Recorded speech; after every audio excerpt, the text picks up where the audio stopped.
Yo, what's up, boys and girls of the Mirko'S? Welcome back to another one of these videos. This time it's going to be the M5 WildCard Teams Breakdown, where we will be breaking down every single one of the teams to tell you guys the information, play styles, 2 players to look out for every single one of the teams for M5 WildCard, because it's going to be great. The thing is, for WildCard, not a lot of you guys, and personally, not even me, I personally didn't know a lot of these teams, didn't know how they played, and through the research that I've done, I finally collected enough information to talk about these teams. Yeah, so we're just going to get straight into it. With the first team coming in from MLSL. Well, they're kind of like, their team consists of 4 Argentinians and 1 Peruvian. We'll get into that later with their roster, but it's Imperio from Mobile Legends Liga, Mobile Legends Latam South. Yeah, that's it. MLSL season number 3. Now, Imperio, it's kind of a Cinderella run that they have been basically doing in for the MLSL and even Liga Latam. This is a team that came in from the open qualifiers, very similar to Team Hawk from Malaysia season 10. They got in from the open qualifiers, they qualified from the open qualifiers, and then they were able to get a championship title. Unfortunately for the side of Imperio, not necessarily the championship title just yet, but in your open qualifier season, the fact that Imperio was able to make it to the top 3 is already a big achievement, right? This is a team full of rookies. It's a newly formed, technically, organization that was only in the open qualifiers. This is a team with 0 tournament experience. The fact that they were able to beat a lot of the veterans, the veterans in the game, man. I mean, Joel Crew, Jotun, Erwin on all different teams in in Latam Super League South, MLSL Season 3. It's absolutely insane that they were able to make it so far, even in Liga Latam, right? It's crazy. The fact that they were able to qualify to Liga Latam was already surprising. Guess what? They did it again. Top 3, number 3 finish. They finished on top of DreamHack, on top of all the other big teams that you would expect to qualify to M5. You'd expect the Brazilian teams to be the ones that dominate Liga Latam, but Imperio right now are basically showing that Argentina, Peru, Latam, outside of Brazil, has a lot of worthy candidates. And hey, they were one of the few teams that were able to actually take a game off of RQ Akira. RQ Akira have only lost 1 series. They've lost a total 3 games to qualify to M5. And that, out of those 3 games, 1 of those game losses came from Imperio. I'll tell you what's interesting about Imperio, though. Imperio is an Aurora-centric team. What is Aurora? Aurora is not... I'm not referring to the hero. I'm referring to their jungler. Imperio's jungler, Aurora, is amazing, man. He's really, really good. What makes him really good is he's very dynamic as a player. He can go for utility. He can go for fighters. He can also go for his main hero, which... Here, it's gonna sound crazy, right? Usually when we think about junglers nowadays, it's either utility, it's either fighters, or assassins. This man, fighter, utility, but not assassins next. His main hero is a marksman in the jungle. It still works out. He is a Yi Sun Shin main. And listen, before you start saying, okay, we're never gonna see the Yi Sun Shin, even if he mains it, right? We're definitely gonna see it if it's banned, if it's not banned. This guy, all throughout Liga Latam, all throughout MLSL, his Yi Sun Shin has been banned out. And one of the games that he was able to take against RQ Akira, again, RQ Akira, a Brazilian team who's maybe on the level of all the other, or maybe not on the level of the top teams, but on the level of international teams, right? Yeah, Imperio beat RQ Akira with that Yi Sun Shin. It just makes it so much more exciting seeing that Aurora, this guy can play the Yi Sun Shin against top teams and get a game off of them, right? Ever since that happened, banned away straight. So if you guys want to win against Imperio, maybe the other teams who are going to be competing in M5 WildCard, this guy's Yi Sun Shin is actually ridiculous. And there's always going to be a secondary carry when he gets the utility, when he gets the fighter. He can only carry for so long in the early to the mid game maximum, but in towards the late game, that secondary carry gets given over to Yor. So the 2 notable members that I would like to mention would be Aurora and Yor. Though I want to give a special shout out to their roamer, Darken, who's not going to be in this roster for M5 WildCard, unfortunately. Yeah, it's very unfortunate, guys, but for Imperio, Darken, their roamer, will not be able to make it to Malaysia, so they had to go for a replacement. And they got Steve. I don't know how to pronounce his name. Steve or Stefe. My bad, my guy. But you guys probably know where Steve is from if you followed M3 and M4. In both M3 and M4, he was the player in Malvinas Gaming who played internationally. So there's some international experience already now in the team, within the team, with Darken out. Let's see how they perform in the wild card, but that's basically it for Imperio. The next team we have is Umbrella Squad, and Umbrella Squad actually comes in from MCC, and they're second place in MCC, only losing out to Deus Volt. MCC is the Mobile Legends Continental Championship, and this is their second season.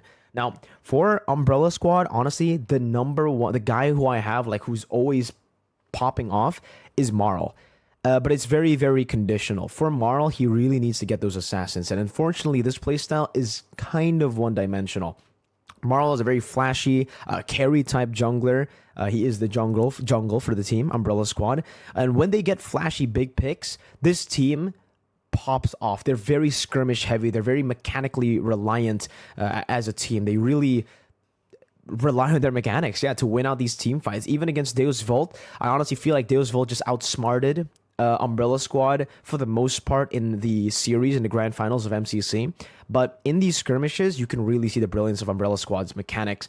And it comes through from the entire team, but mainly my eyes are set on Marl. When he gets the joy, when he gets the fanny, he performs phenomenally, man. This guy, unfortunately as well, gets countered hard by compositions like Hilda, compositions that really, destroy the junglers. And unfortunately, I just feel like in most of the neutral objective battles, he isn't really able to get the most out of it because he's up against utility junglers. So it's still the same issue for this assassin player that most assassin players deal with, right? You're up against utility, you're up against so much CC, you're up against even a Hilda at times that will disrupt your farm, get a lead just through farming and neutral objectives, where you will fall behind and you won't be able to find the kills to actually snowball and to look for those flashy plays.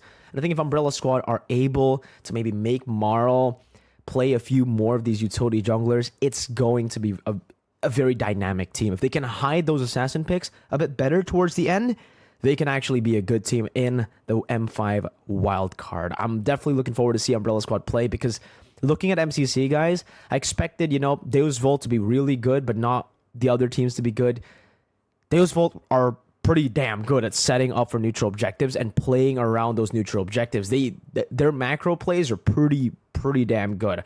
The fact that Umbrella Squad for some time in that series were able to hold the macro geniuses of Deus Volt back and actually, fend off with just their mechanics. If they learn macros of the game, if they can actually master it in the matter of a few months, come into M5 Wildcard, Umbrella Squad might be the dark horse of this of M5 Wildcard, man. We'll see. Next on the list, though, we have for Mirko'S Esports. For Mirko Esports is Nepal. You guys know Nepal from the Asian Championships of ISF 2023. And if you watch the ISF 2023 Asian Championships, you probably know who I am already trying to, hint you guys to. BBC, baby. He's back in the international stage, this time in the M5 Wildcard. Unfortunately, BBC will no longer be BBC. Big Black Clock has changed its name to just Clock. I guess Big Black Clock was a bit too much for Moonsan, so they had to make him change it, but it's no problem at all as long as he plays the way he did in the Asian Championships, but this time with a bit more coordination. The two members that I think stand out in this team has to be Clock, previously known as Big Black Clock, and Yahiko. For me, Clock, looking at the plays in the Asian Championships, this is what I'm like. This is my reference, the Asian Championships, because we haven't really seen them with their new coach. Shout out to Amox, Todak coach for M4. If you guys remember, in ISF 2022 was Amox, and Amox is now coaching for Mirko Esports. Let's see what he can do. I love his crazy drafts, so I'm really looking forward to him bringing some crazy drafts into for Mirko Esports here to maybe get some cheesy wins. But yeah. Looking at it and the way they play before Amox joined, it's really clock-centric. Like, Clock is the guy who makes these initiations, who make these pickoffs, who only can utilize initiation or pickoff roamers. Sure, he can definitely pick up heroes like the Angela and Rafaela, but the team really relies on him to be that initiator, to be that pickoff, the guy who starts the fight. So I'm really just looking forward to Clock using those initiation pickoffs, initiation slash pickoff heroes. And the way that he plays constantly around the map, mainly through neutral objectives to get the team a lead through team fights with his crazy initiations, his crazy set plays, and even just, ganking lanes. I think the big moments for him is his number one priority. He's a highlight reel. And if he's not able to do that, if teams are able to, deny that, neutralize him by poking him maybe, or by CCing him, by stopping him, or by initiating first, this is a big problem that I think for Mirko Esports will be struggling to go up against the other, teams. And by the way, all these big plays happening, the big moments that Clock does, usually he does it towards the XP side of the map where there are neutral objectives. He always goes to the part of neutral objectives as usual for roamers, and that actually relieves a lot of pressure for Yahiko. Yahiko, their gold laner, is the shadow carry for the team. I will say the main carry, right? He's the main carry, but he definitely needs a lot of resources to be placed onto him. He usually uses late game centric heroes. That's what I saw from Asian Championship. If he doesn't get a late game hero, he usually goes for a winning matchup. Now, if he goes for the winning matchup, that's when you can actually expect for Mirko Esports to send Clock on a pickoff hero to gank and to utilize that winning matchup for Yahiko to get him in the lead in the early game and then snowball from there. You're gonna hear a lot of very similar playstyles, by the way, in the M5 WildCard. I think for the teams in M5 WildCard, the standard of the skill level in M5 WildCard, most of them have very, very similar gameplay. And with that, we're gonna be moving on to Niightmare Esports. Niightmare Esports, again, that's why I actually said that earlier about the repeating neutral objective playstyle, because Niightmare Esports does the same thing. They're very neutral objective centric. They will control and set up better than a lot of teams. And maybe one of the better setups in MLBB. But here, unfortunately, just like many of the teams, if not all of the teams in M5 WildCard, they really lack the discipline. They'll be able to win the neutral objective contest. They'll be able to set up better. They'll win straight out the neutral objective contest and get like a 6,000, 7,000 gold lead. But in a lot of situations, they overcommit, they overstep, and they lose out completely. It feels like when you have neutral objectives, it's like almost like you have a guide, right? You know what to go for next. You know how to play around these neutral objectives. But once those neutral objectives gets taken, that's where you really need to be very creative in the way that you rotate around the map, maneuver around the map to look for these team fights, to look for pickoffs. And that is unfortunately something that Niightmare Esports severely lacks. They have very low creativity from the matches that I've watched in how they actually utilize the snowball. It's usually very one-dimensional. Use the snowball, get a fight, and fight, neutral, and get objectives to win, right? But against a lot of these, other teams who can actually trade, who can actually keep the level lead or the snowballing from happening, that's where I think will be very, very confused. And one of those teams that I think can do that, has the macro plays, has the macro brain to be able to trade and to just play it slow in the early game, has to be LilGun, which is the next team on the board. My personal favorite in the wild card, now I don't know if this is going to be a mere curse by saying that, I'm definitely going to be rooting for LilGun. Hopefully that doesn't turn out to be a curse. Hopefully it won't be a mere curse, right? Just hopefully. All right, listen, let me just send Mere Curse here away. Let me send Mere Bless away, because here is Papa Mere Adlibs who's coming at you. For those of you guys who have collected yellow diamonds on the 9th of November, you can already start to trade skins. Oh wait, some of y'all don't have enough diamonds and need more? Don't worry. Papa Mere Adlibs has something for you. There's a promo going on, and it's called Bikin Nagi with 11 and 11, where you can get 11% discount and 2 times the bonus tokens and a chance of winning 2x on LAPAKGAMING Spin Arena to win an iPhone 15 all the way to a Brio. That's a whole car. Unfortunately, or maybe fortunately, this is only for Indonesians. Wait, you're not Indonesian? Oh, well, don't worry. Because Papa Mir Adlibs will never forget the Filipinos, the 60% of viewers watching who are Filipinos. All right? Because don't worry, LAPAKGAMING has a Filipino website as well. Yes, thank you, Papa Mir Adlibs. Go check out www.lapakgaming.com/en-ph, where there's also a flash sale up to 50% only on LAPAKGAMING PH. Go on top of your diamonds and collect LAPAKGAMING tokens to spin in the arena by clicking the link in the description or the pinned comment. LAPAKGAMING is guaranteed safe and has a 10x guarantee. And hashtag pasti menang banyak. Yeah, that means hashtag you'll win big.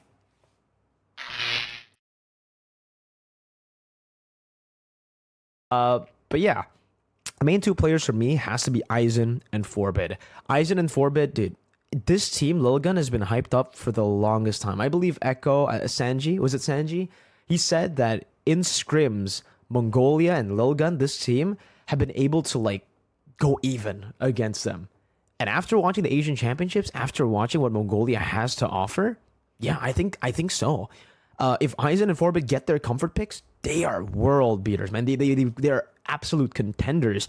Like, when they get their comfort picks, for Aizen, it's the Terizla, it's just the playmaking heroes in the XP. For Forbid, any zoning type of a mid laner, not necessarily the playmaking type, maybe more zoning, like Yve, Farsas, those kind of heroes, and even Novaria, he pops off on those heroes. Unfortunately, there's always a downside to these wildcard teams. There's always a glaring weakness. And for LilGun, it's the ability to shine without those comfort picks. I think in ISF 2023 as well, the reason why they kind of, felt very flat, I was very disappointed with their performance in ISF 2023, was because when they got banned out, when their comfort picks got taken away from them, we just couldn't see that. We were not able to see the LilGun that was promised, right? They unfortunately cannot really fully carry. They go from contenders to a mediocre team when their comfort picks are taken away from them. But there has been a lot of time since the ISF 2023 championships, and I think they have fixed those issues. And now, what makes them really special is they're a wildcard team that plays like an MPL team. They play like an actual MPL team, right? They know how to lane, they know how to roam, they know how to play make, they know how to look for trades when they're losing on the board in the early stage of the game, and they know how to play the macro of the game really well when it comes to wave manipulation, when it comes to target acquisition, when it comes to just choosing which objectives to go for. And I think that edge is definitely what makes them the tournament favorites for M5 WildCard. Not for the main stage. We'll talk about main stage in another video. But for the WildCard, most definitely. I think LilGun, can't wait to see them in the WildCard. I'm a LilGun fanboy. LilGun, please give me a jersey. But yeah, next on the list, we have second place, MPL MENA. And we have a lot of familiar names. I'll read out the roster for you guys first. Hulk, Leo, that's it. Those are the two names that you have seen before. Leo and Hulk both played at M4 in Occupy Thrones. And then they have three new players, Goodnight, Lawtrick, and Super. And fun fact, Goodnight and Lawtrick are Filipino imports. Yes, you heard that right. MPL MENA also has Filipino imports. And I think these Filipino imports have been really, really good. Goodnight has been amazing, I would say. Lawtrick has been a very good secondary carry. But for this team, it's very strange to see that, sometimes, well, most of the times when teams get Filipino imports, they become the ones who shine in the team. But for Falcon, I would still actually say that Leo is the standout for this team. If it's not Leo, I'll definitely say it would be Super. Leo and Super, well, actually just the trio mid. Leo, Super, and Goodnight, but mainly Leo. If you guys remember M4, the way that Leo played was he's very assassin-based. He plays Ling, he plays Fanny, he plays all these assassins, like even the Lancelot, and he performs decently on these assassins. He's matured as a player. In Team Falcons, they are now, Leo is now able to fully utilize a utility and fighter junglers. I very rarely see them lose neutral objective battles, even against the champions, Triple Esports. I would say Triple Esports, for the most part, they out-macroed, firstly, and they outskilled Team Falcons in team fights. That's about it. Because when it comes to the early game dominance, do not count Team Falcons out. Team Falcons might be one of the best neutral objective control teams right now in the M5 WildCard, with their heavy emphasis on utility slash fighter junglers. On top of that, giving Hulk always a playmaking XP, mainly Yu Zhong. This guy played like 4 games of Yu Zhong in the grand finals. Whenever it was open, it will be picked up by Hulk, right? You need to deny this hero away from him because they find so much comfort on the Yu Zhong. When he gets the Yu Zhong and when Leo gets a utility slash fighter jungler, and then Super gets a one of his comfort heroes, which is usually either an Edith. It's literally just either Edith or a healer, like Angela, Mathilda. Those are type. He's basically Beloyski. Yeah, technically Beloyski, Edith, and then all those other picks, Mathilda and Angela. But when he gets that Edith, you can put 2 and 2 together. You guys can complete the puzzle together, right? A playmaking XP that has a lot of CC, a roamer that has a lot of CC, or a lot of mobility, or a lot of utility and healing, and a fighter slash utility jungler. This is the best combo when it comes to neutral objective control, and that's why Team Falcons are always able to get more than Triple Esports, the champions, the champion of the region, the team that actually beat them. Yeah, that's Team Falcon's strength, but I said this before, I'll say it again, very repetitive. Once the neutral objectives start to fade away, they start to fade away. They don't know what to do next. They struggle to use the snowball. And again, against teams who are able to trade to minimize that gold lead when you are able to secure these neutral objectives and you aren't able to look for those snowballs, it's going to be a problem for Team Falcons. Hopefully they can fix that. Again, same thing that I said to Niightmare Esports, to Mirko'S Esports, to yeah, those 2 teams, and even Imperio. They're going to have to learn the hard way, or they either learn it right now through scrims and practice. Last, but, well, not last, second last, it's going to be KeepBest Gaming from China. The team that has been hyped by a lot of different players, by a lot of different, well, not players, but streamers, etc. Everybody's been saying if China joins, this might be the end of the Indo-Philippines era, right? It might be a new era, but honestly, not too much information on KBG. I've been trying to look for it. The only information that I have on KBG is Beloyski's statements on KBG. Beloyski was very, very surprised when they scrimmed against KBG, or he didn't really mention it was KBG, but he scrimmed the Chinese team, and he was impressed as to how they were able to make these kind of very strange maneuvers in the map with only 3 months of practice. So will China be good in the M5 wildcard? Maybe. I think there's a 30% chance for them to be really, really good, 40% chance for them to be good, just good, and a 60% chance, just the bigger chance for them to just completely flop in their first ever MLBB competition. Definitely nothing to be ashamed of, though. It's their first tournament. They've only gone 2 to 3 months. I think without a doubt that China would be a powerhouse in the future, in the years to come. But for right now, KeepBest Gaming, with the gameplay that I've seen, with what I've heard through scrims, etc., I think it's a GG nice try. It's a good experience for a lot of these new players. Hopefully, though, they can prove me and prove a lot of different people wrong here. Because if they ultimately are able to be contenders in their first season, the Chinese era is coming, bro. I'm just saying, the Chinese era might be coming. Yeah, that's all I have to say about KeepBest Gaming. Last but definitely not least, I will have to phone a friend. Team SMG from Malaysia, the first runner-up of Malaysia. We're going to have to phone a friend here because I don't really have a lot of information on SMG. So let me just call in a buddy boy, Mr. I don't know if you guys know him, though. This guy who I'm going to be calling is very... I don't think anybody knows him. He's a very... he's an indie content creator. He casts for for some events, very small events. Hopefully you guys have heard of him. But here, let's just play the audio clip of my special guest. Bling bling. So the official story is Stormy and Smooth are the insane players, where Smooth is the one that enables the team, and in case something goes wrong, he'll create so much space to enable Stormy and Sasa to get the farm that they need. Stormy has been getting Valentina quite a lot during the regular as well as the playoff season. Not sure why, because he's been popping off. But I would say Stormy is even more dangerous with heroes that are kind of like zoning type heroes, kind of like a Farsa, a Gord kind of situation. His Valentina is amazing, but sometimes he can be a little bit too aggressive. That it might put the team in a bad spot. Sasa is reliable as well, but he really needs his team to do well for him to do well. He can win his lane, but other than that, he needs his team to perform well during Lord dances.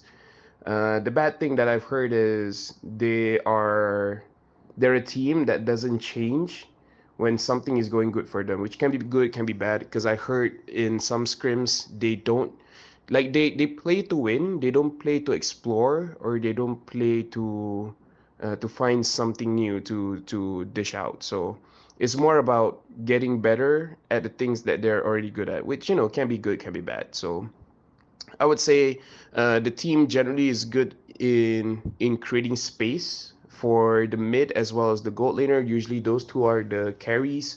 New meta coming up, I think Smooth might be in a better spot. Not saying that any of the heroes are his heroes generally, but I kind of feel like he can shine on those heroes. So yeah, I would say it's about zoning and mid control, and then the late game just let Sasa be Sasa.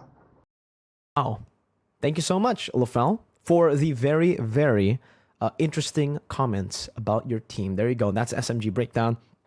Let me know what you guys think in the comment section down below. Who you guys think is going to be number one in this in the M5 wildcard? Give me your predictions in the comment section down below right now. And that's it. Thank you so much for watching. Mirko'S. Peace out.